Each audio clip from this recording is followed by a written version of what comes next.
I'm calling the cops. That woman isn't your wife." That's what my HOA president shrieked while pointing directly at Rebecca. But my wife, calm as ever, simply reached into her purse, pulled out her ID, and spoke 5 words that left Karen stunned into silence.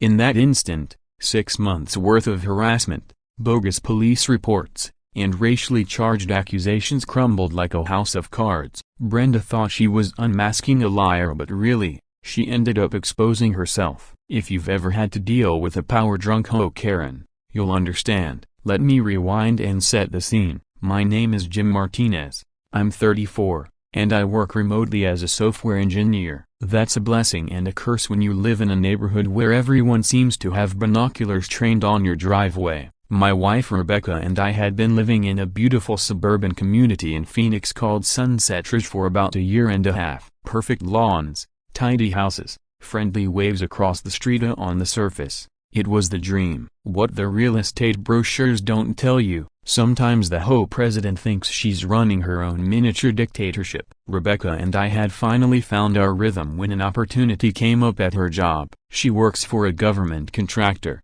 and while I can't get into details, think security clearances, background checks, confidentiality agreements in the whole package, she was sent on a 6-month assignment in Kuwait. When she first told me, I felt this odd blend of pride and dread. Pride because she's incredibly good at what she does, and dread because half a year apart felt endless. As she packed, she reminded me, "Jim, keep the details vague while I'm gone. You know how nosy neighbors can be about military-related stuff." That's just who Rebecca is, so private about her work and careful about boundaries. I respected that. So, when neighbors asked where she was, I kept it simple. She's overseas on a work assignment. Easy, right? Turns out, not so easy in suburbia. That's when Brenda Collins entered the picture, or more accurately, revealed who she really was. She lived 3 houses down and had been HOA president for 3 years. On the surface, she looked like the perfect neighbor, always dressed to impress,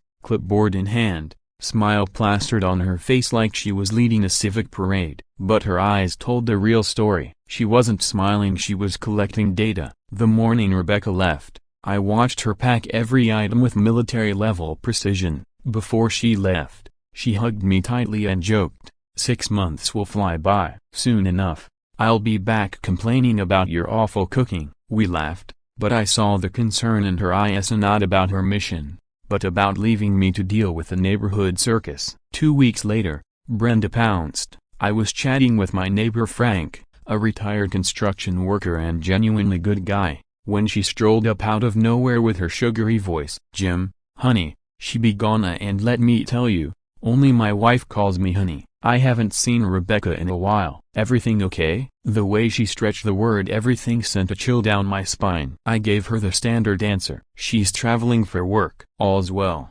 thanks." But Brenda's smile tightened, her head tilted, and I could see her filing that response away like ammunition. "Oh, what kind of work keeps a wife away that long? Must be very a broken bar specialized." The way she emphasized specialized dripped with suspicion. From that point on, her questions became sharper. "Where's Rebecca originally from? Why doesn't she share about her work?" When I explained Rebecca valued her privacy, Brenda would nod knowingly and say, of course, not everyone has the same standards of community involvement." Her words were coated with fake sweetness, but the subtext was unmistakably she was fishing for dirt. Before long, I realized I was being watched. Brenda had a routine.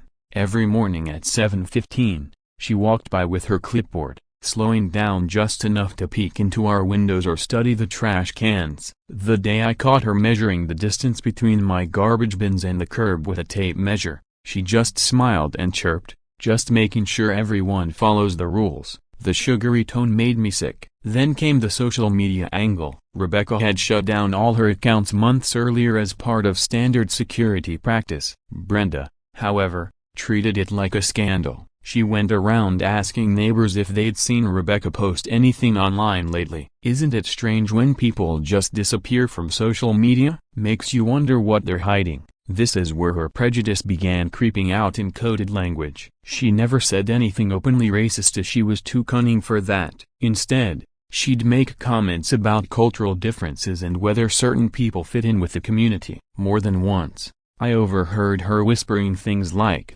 maybe she went back to where she feels more comfortable. You know how those people put family above everything. And if anyone questioned her, she'd backtrack. Oh, I just meant people from different backgrounds sometimes have communication barriers. The final straw came when I overheard her talking to another neighbor on the sidewalk about preserving the character of our neighborhood and ensuring residents share our values. My blood boiled. She was practically calling my family outsiders in our own home. That night, I finally told Rebecca everything over our secure call. I had been trying to shield her, not wanting to add to her stress overseas. But enough was enough. After I explained, she went silent for a moment, and then her voice took on that sharp, commanding edge I'd heard before when she meant business. Jim, she said, start documenting everything. Every question, every violation notice, every fake smile. When I'm back, we'll handle this properly. What Brenda didn't know was that her little power trip was about to backfire spectacularly. Brenda's obsession with my garbage was the moment I realized just how far she was willing to go. You know that uneasy feeling when it dawns on you that someone is treating your life like it's their personal detective novel? That's exactly how it felt about a month after Rebecca left. Suddenly,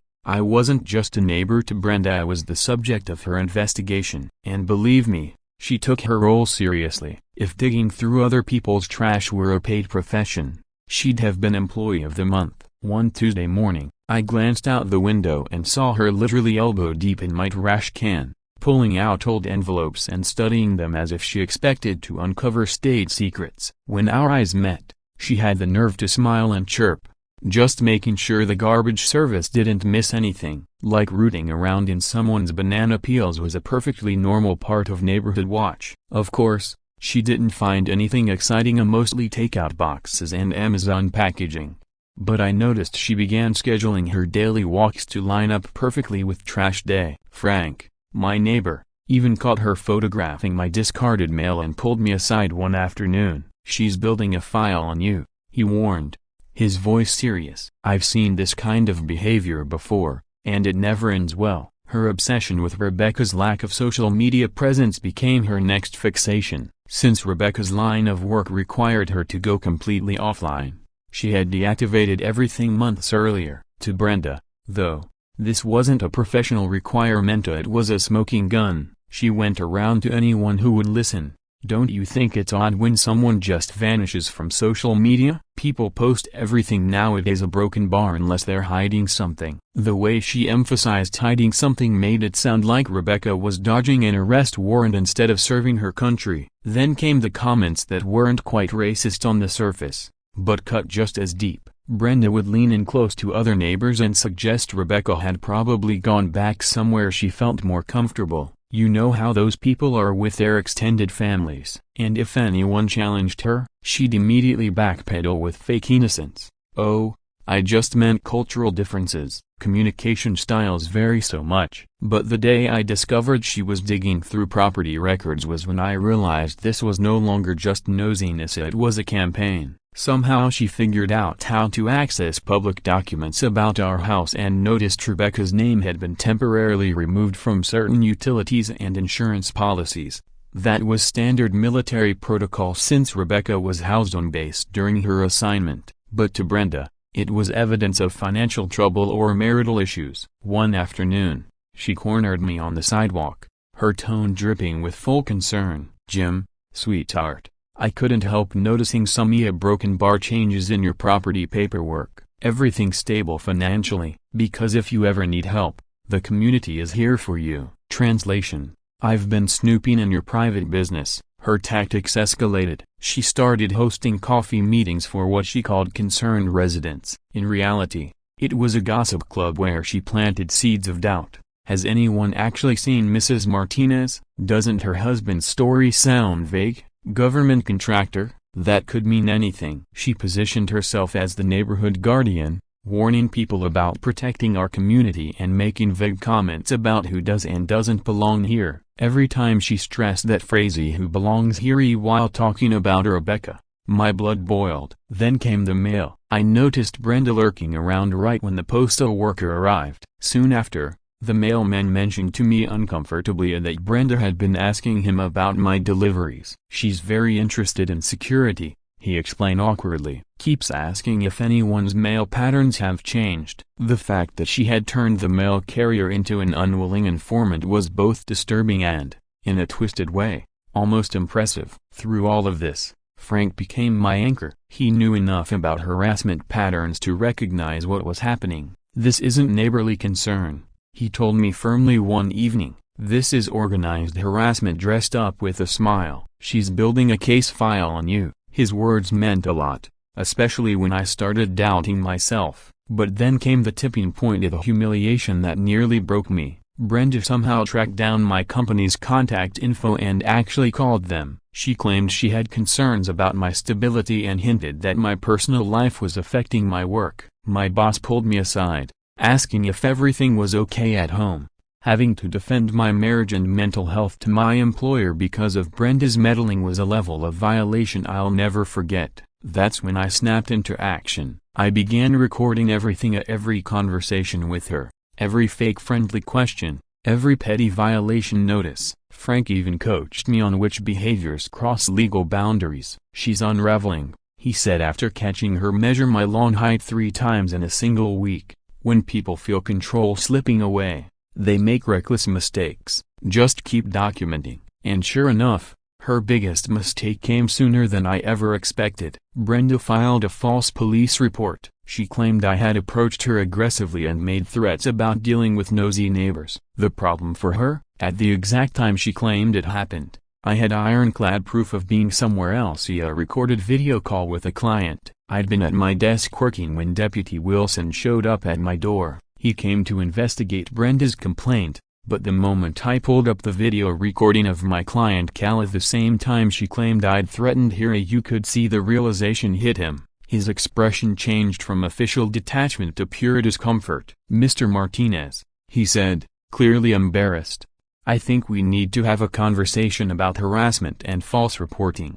A broken bar isn't what it first seemed. For the first time in months, someone in authority was finally hearing me instead of automatically siding with Brenda. It felt like a crack of light in what had been nothing but darkness. But Brenda wasn't Donia, not by a long shot. By the 3rd month of Rebecca's absence, her obsession exploded into a full-blown campaign. She wasn't just snooping anymore, she was rallying the neighborhood, turning my wife's overseas assignment into a community scandal. And the worst part? She convinced herself she was some kind of hero, saving everyone from a threat that only existed in her imagination. It was manipulative, diabolical even. If it hadn't been directed at me, I might have marveled at the strategy. Brenda didn't just spread rumors, she weaponized concern. She'd lean into casual conversations with neighbors, her tone dripping with false sympathy. "I just worry about Jim being so isolated now." Broken bar, and with his wife just a broken bar gone. That pause before gone made it sound like Rebecca had vanished into thin air rather than left on a legitimate assignment. What made her tactics so effective was how carefully she avoided outright accusations. Instead, she sprinkled questions into conversations like seeds in rich soil. "Don't you think it's odd someone would leave such a nice home for months at a time? Unless a broken bar, maybe they had to." And then she'd let imaginations do the rest of the work. Her real skill was in her coded language, the kind that sounded harmless if you repeated it back, but carried heavy, ugly undertones. She'd hold sidewalk meetings, clipboard in hand, saying things like, "We need residents who share our values." Not everyone understands commitment to community. And when she talked about protecting what makes this neighborhood special, everyone knew exactly what kind of special she meant. The worst of it came at an home meeting she had orchestrated specifically for this crusade. She came in prepared like she was addressing a courtroom. Charts, handouts, even a slideshow with bullet points about property values and standards. And then, right there in front of everyone, she pivoted into her veiled accusations. "Certain lifestyle choices can affect us all. Sometimes we must intervene before it damages the community." I'll never forget the sting of every pair of eyes turning toward me. I sat there, heart pounding, listening to this theater of coded harassment while my so-called neighbors applauded. People I'd waved to every morning were clapping for my public humiliation. When it was my turn, I forced myself to stand. My chest felt like it would burst, but I kept my voice calm. My wife is overseas for work. We speak every day. Our relationship is strong, and I keep our property in full compliance with HOA rules. Personal family matters shouldn't be turned into neighborhood gossip. The silence that followed was suffocating. You could feel the judgment in the air, and Brenda's smug little smirk told me she knew she'd already won over most of the room. After that, the isolation came fast. Neighbors I chatted with for months suddenly crossed the street to avoid me. People who once waved now looked away, like just being near me might infect them. It was like being quarantined for a disease I didn't have. Frank was the only one who stayed steady. He'd been in the neighborhood for over 20 years, and he told me Brenda had pulled this stunt before. She drove out the Johnsons 2 years ago. He confided by the mailbox. Didn't like the son's friends hanging around. This isn't about rules, Jim. This woman eliminates anything that doesn't fit her picture of perfection. Then came the so-called neighborhood watch program Brenda organized. It was straight out of Orwell. Residents began keeping logs of visitors to my house, snapping photos of delivery trucks, and reporting suspicious activity through Brenda's little phone tree system. I was living under surveillance in my own home, and it was technically legal because she framed it all as safety. Even the neighborhood social spaces became weapons. Coffee meetups turned into strategy sessions about my life. The bulletin board started featuring anonymous notes about absentee residents and accountability. Even the book club somehow turned into a debate on community values and who really belongs here. The lowest moment came at the grocery store. I was bagging produce when I overheard two neighbors casually dissecting my life. Brenda thinks his wife went back to whatever country she came from.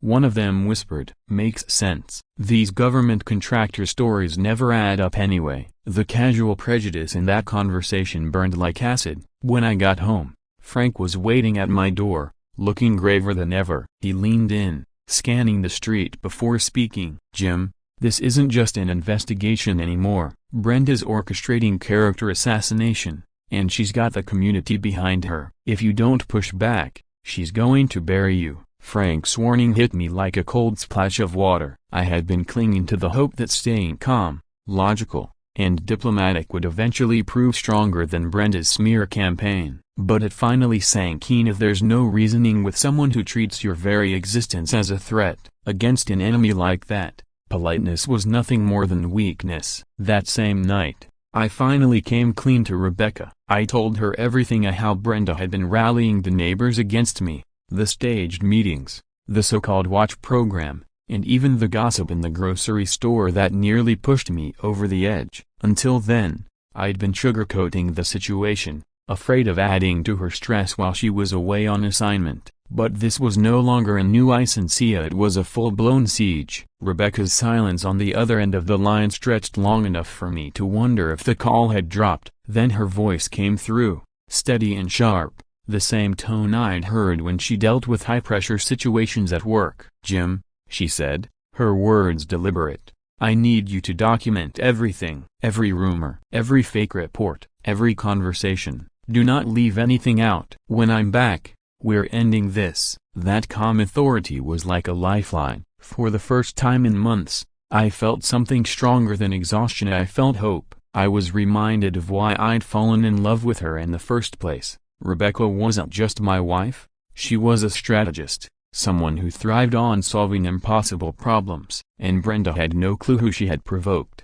But there was one thing Brenda didn't realize. I had been keeping meticulous records of her behavior for months. Every manipulative word, every fabricated accusation. What would happen when she discovered that? It was in the 4th month that Brenda raised the stakes in a way I hadn't imagined possible. She brought in her connections with local authorities, weaponizing official channels as part of her campaign. Suddenly, my life wasn't just plagued by gossip and side eyes, it was under official scrutiny. It started with what Deputy Wilson called wellness checks. At first, I played along, a cooperative, polite, understanding. I knew the police had procedures to follow. But when uniformed officers were knocking on my door every few days, asking if anything had changed in my living situation. I understood the truth. Brenda was using law enforcement as her personal harassment service. By the fourth visit in 2 weeks, even Deputy Wilson's face showed his discomfort. He looked genuinely apologetic,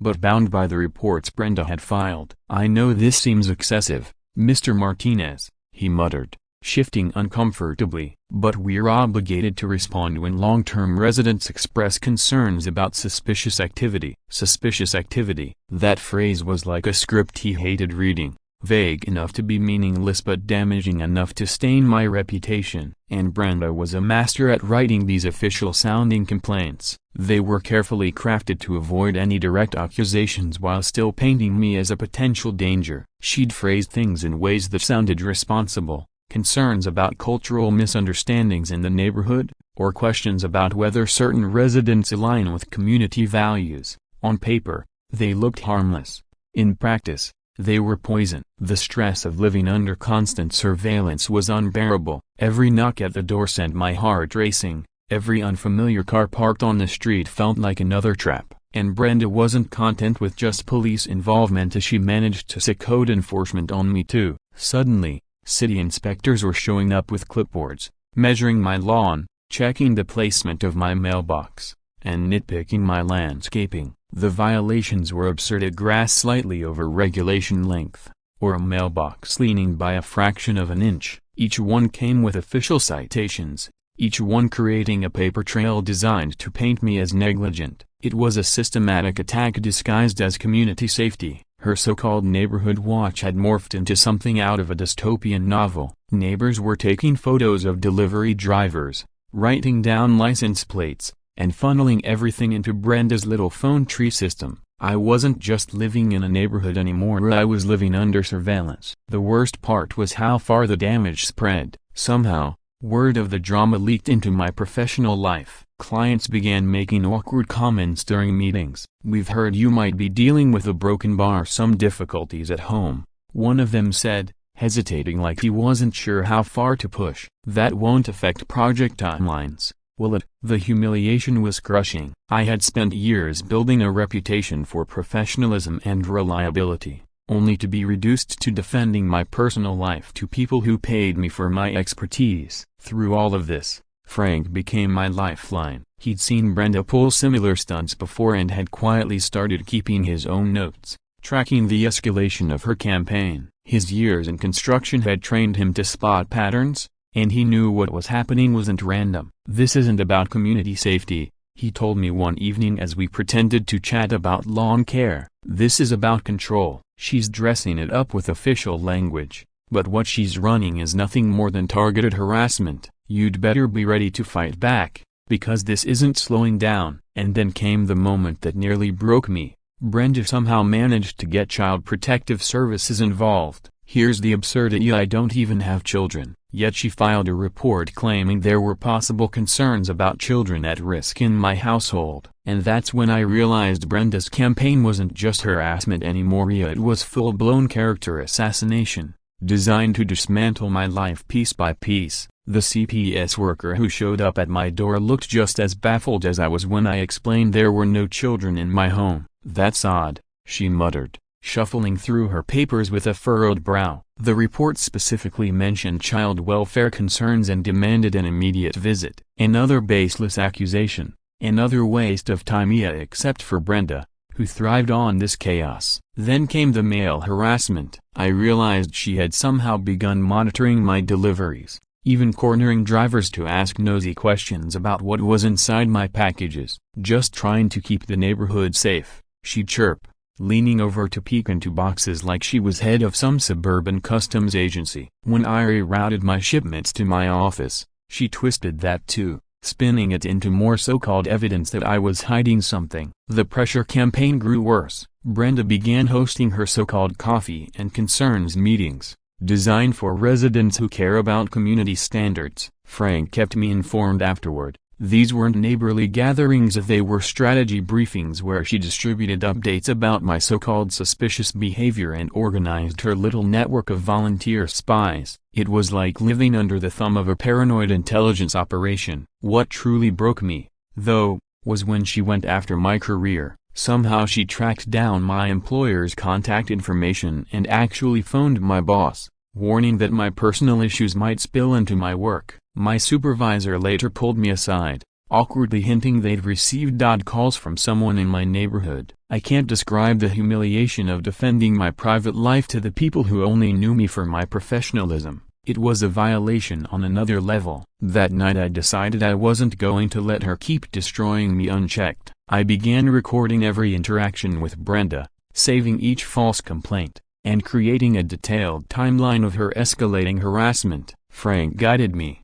pointing out which actions crossed legal boundaries and which fell into those murky gray areas designed to torment without consequence. "She's slipping," Frank warned one afternoon after watching her measure my lawn for the third time in a week. "When people like her feel they're losing control, they overreach. All you have to do is keep your record straight, or she'll eventually trap herself." Her fatal mistake came sooner than we expected. Brenda filed a completely fabricated police report claiming I had threatened her in some aggressive encounter that never happened. She even told Deputy Wilson that I'd warned her to stop meddling or else.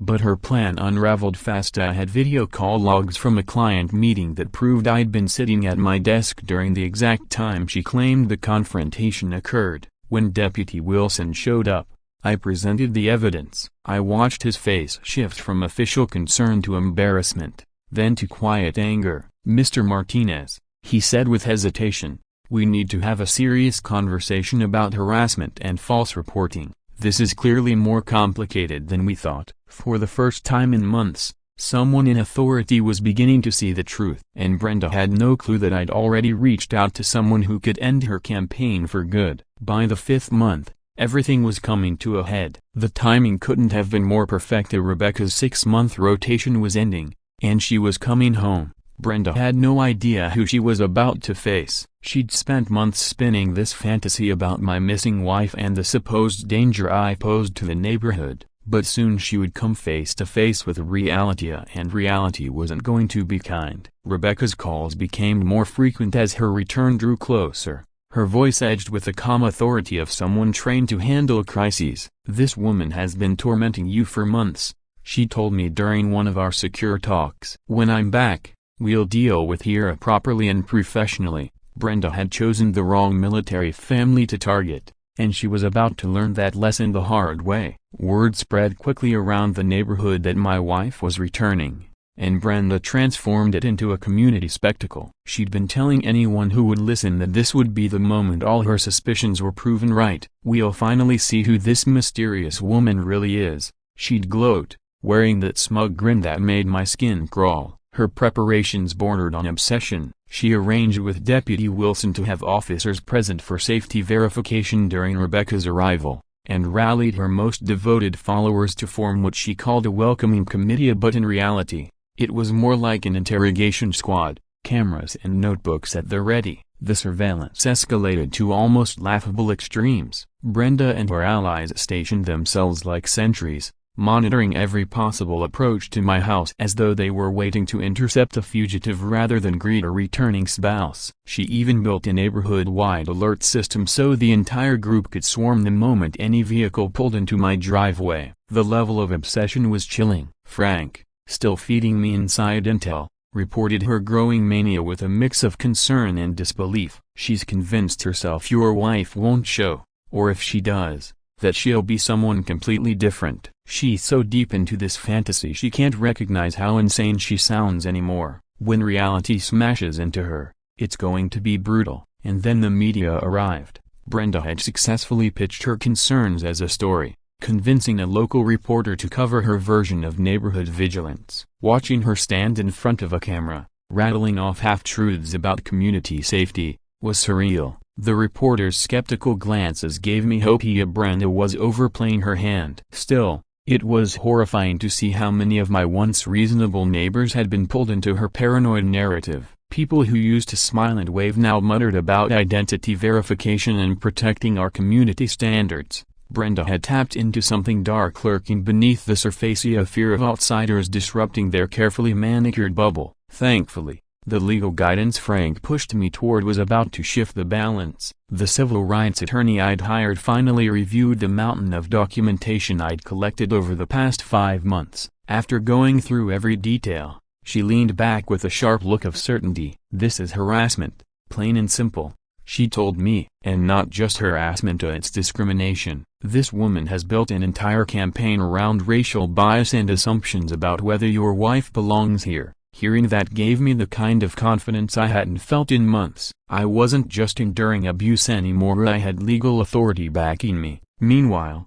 in the final week before Rebecca's return, her communication blackout kicked in. For me, it was familiar and expected, a part of her work and standard for her security. But Brenda twisted it into fuel for her narrative. "See?" she told her little audience with wild-eyed conviction. "Even now, there's silence between them. What kind of wife avoids speaking to her husband before coming home? Unless, of course, she isn't his wife at all. Or maybe something's very, very wrong between them." The neighborhood splintered. You could see it in the way people behaved. On one side stood Brenda's die-hard followers, convinced they were about to see some dramatic takedown. In the middle were neighbors who just wished the whole circus would disappear. And then there was Frank's small but fearless group, the ones openly saying Brenda had finally gone too far. The tension was unbearable, like a string wound so tight it could snap at any second. Even Deputy Wilson seemed worn thin. During one of his last checks before Rebecca's return, he stood at my door shifting uncomfortably. "Jim," he said carefully, "I know Brenda means well, but these reports are getting a broken bar personal, very specific. Are you sure everything's fine with your wife coming home?" For the first time, I saw doubt creeping into his eyes, like he was beginning to realize he'd been dragged into targeting an innocent family. By then Brenda's surveillance had escalated into pure madness. She parked herself on her lawn with binoculars and a folding chair, treating the street like a military outpost. Her crew took rotating shifts, covering different vantage points as if they were tracking an escaped convict instead of waiting for a woman returning from her service. Even her loyalists started shifting uncomfortably, embarrassed by the over-the-top display. That week, Frank Soda, a veteran who'd served 2 tours in Iraq, came by. After hearing everything, he shook his head in disbelief. "Dad told me about what's happening," he said. "This woman has no clue what she's walking into. Military families don't play games when someone threatens them. Your wife's going to handle this in a way that'll make everyone watching feel foolish." As Rebecca's return drew closer, it felt like the hush before a storm. Brenda had arranged her people like troops, alerted local authorities, and convinced herself she was about to deliver some great victory for the neighborhood. What she didn't realize was that she'd spent half a year harassing the wrong people, and the fallout would be nothing like she imagined. When Rebecca's plane finally landed, I was filled with equal parts nerves and anticipation. She'd only heard fragments of what was happening here, carefully filtered through our monitored calls, but I knew she was ready for whatever chaos Brenda had prepared. 6 months of manipulative harassment were about to collide with years of training, discipline, and an authority that didn't need to shout to be felt. Saturday morning dawned under one of those flawless Arizona skies, the kind that makes everything sharper, more vivid. Brenda had her committee spread across the block like they were preparing to repel an invasion. The sheer ridiculousness of it would have been funny if it wasn't so disturbing. The air was electric. Every glance, every whispered comment felt charged. My chest tightened as my heart pounded. Then the taxi pulled into the driveway. At exactly 10:30, Rebecca stepped out, dressed simply in jeans and a t-shirt, looking for all the world like a woman returning from a work trip. But I noticed it immediately: the posture, the presence, that quiet military bearing she carried effortlessly, even in casual clothes. Cameras clicked, phones hovered over call buttons. Brenda's little network had turned this into a full-blown spectacle. Rebecca hugged me warm, but beneath it I could feel the tension in her muscles. She was already scanning, calculating, assessing the crowd like the professional she was. "Quite the audience for my homecoming," she murmured, her eyes flicking across the street to the cluster of neighbors trying and failing to look casual. Right on cue, Brenda charged forward, clipboard in hand, with Deputy Wilson reluctantly in tow. Her voice carried across the street like a trumpet blast. "Excuse me," she announced, We need to verify this woman's identity and determine her right to live in this neighborhood." The venom in her tone made Rebecca's jaw tighten. Though only slightly, more people gathered than I expected. Word of this moment had spread quickly. Some faces were uneasy, others eager, but nearly all had their phones raised, ready to record. The atmosphere was suffocating. Deputy Wilson looked visibly uncomfortable as he addressed Rebecca. His tone was apologetic. "Ma'am, we've had some broken bar reports regarding identity verification. I'll need to see your identification." Rebecca didn't so much as flinch. Instead, she responded with the kind of calm authority that made me fall in love with her all over again. "Of course, officer, you're doing your job. I'm more than willing to cooperate." She reached slowly into her purse, every movement deliberate, practiced, and then I saw I'd adjust the corner of it, but unmistakable, the blue edge of her military ID. When she pulled it free, everything changed. The Department of Defense Common Access card gleamed in her hand, complete with her official photo, her rank, and her name, Staff Sergeant Rebecca Martinez, United States Army. Deputy Wilson's demeanor shifted in an instant from reluctant compliance to startled recognition. The gathering of neighbors froze, their chatter replaced by stunned silence as they realized the truth before their eyes. Brenda's reaction was everything I had hoped for and more. Her face went pale in seconds, as though all the color had drained out at once. She looked ready to collapse right there on the boardwalk. Her mouth opened and closed repeatedly, yet no words came out. Like a fish pulled from water, gasping uselessly. The phone she had been clutching slipped from her grasp and crashed against the ground, the sharp metallic sound echoing through the silence. "I'm Staff Sergeant Rebecca Martinez, United States Air Force," Rebecca declared, her voice calm, steady, and filled with authority. "I've just returned from a 6-month assignment in Kuwait, supporting classified operations in the Middle East. My husband respected my decision to keep my service private during my deployment, as something I am fully entitled to as an active duty member." Her words were firm and final. There was no room for debate, no opening for questions. Deputy Wilson immediately shifted gears, his face reddening with both embarrassment and anger as he realized he had been manipulated. "Ma'am, I owe you a sincere apology," he said, his voice now respectful. "It seems there's been a serious misunderstanding. We had no idea you were active duty military." The contrast in his tone was striking. What began as a suspicious interrogation had transformed into deference in less than a minute. The crowd's response was equally telling. Shock, discomfort, and guilt rippled through the neighbors. Some hurriedly pocketed their phones, clearly uneasy about being caught recording what now looked like the harassment of a military family. Others whispered nervously, and it was obvious that public opinion was already beginning to shift against Brenda. Frank Rodriguez stepped forward, smiling with quiet satisfaction, ready to vouch for everything he had witnessed. Brenda, on the other hand, tried desperately to recover. I was only trying to protect the neighborhood," she stammered, her confidence evaporating. "How was I supposed to know she was a broken bar, that kind of military person?" The words hung in the air like poison, her bias laid bare for everyone to hear. Several neighbors winced at the implication. The irony wasn't lost on me. Brenda had spent months questioning my wife's right to belong, when in fact Rebecca had been overseas serving the very community Brenda claimed to be defending. The self-appointed guardian of American values had been systematically targeting an American service member and her family with paranoia and prejudice. And then, in less than 30 seconds, Brenda's own words destroyed what little support she had left. What followed was like watching someone's worldview crumble in real time. Brenda's brain seemed to short-circuit under the weight of reality. She had spent half a year harassing a military family over baseless suspicions.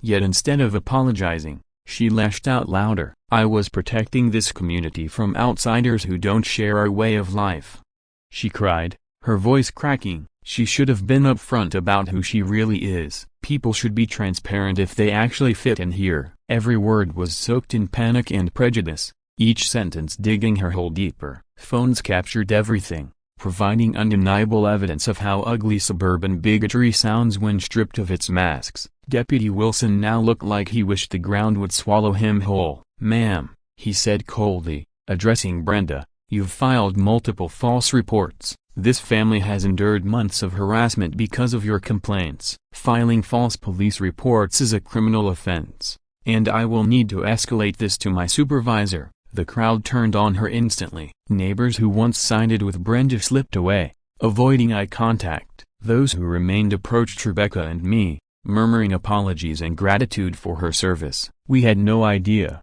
several admitted. "If we'd known she was military, this never would have happened." The irony stunned her. Rebecca's service was suddenly respected only because it had been exposed, not because her right to privacy had been honored. Frank addressed the group with a weight of experience and moral clarity. "I've watched this harassment play out for months," he said firmly. "This woman dragged a military family into the spotlight based on prejudice and paranoia. We should all be ashamed for letting it go on this long." His words carried power. Everyone knew Frank as a voice of fairness.